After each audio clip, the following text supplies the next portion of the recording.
И така, колеги, продължаваме с следващия проект. Понеже вчера си замина едно ремаркенце, днеска започнахме с друго. Широчината е към 1,23 см, дълбочината е на 40, дължината му е към 1,90 м.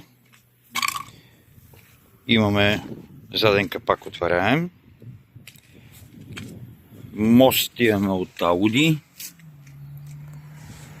Гуми 13 някакви тук съм сложил. Дъщиците са отвътре и отвънка също така захванати. Няма болтове, няма нищо. Ето.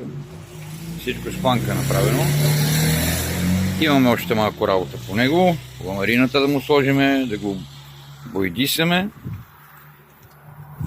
Седалка тук съм го оставил това за спирачката да може да се лови и краката човек да си подпира. И да измериме вече с фрезата за какво става на въпрос. Тази фрезичка тук е на един мой приятел, който ми докара ремаркето да се прави. Ако има някой интерес, тази фреза се продава. Гърдение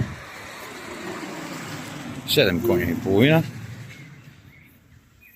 Обадете се на телефон 0878. Извинявайте за телефона, няма да го казвам, ще ви го пусна във Фейсбука. И така. Това беше от мен.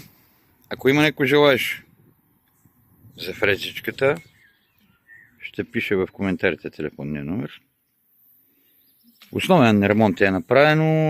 Много бутал сегменти, масла сменени, редуктора е чугунен, не алуминов. Работи прекрасно. Това е за сега. Чао, колеги от мен.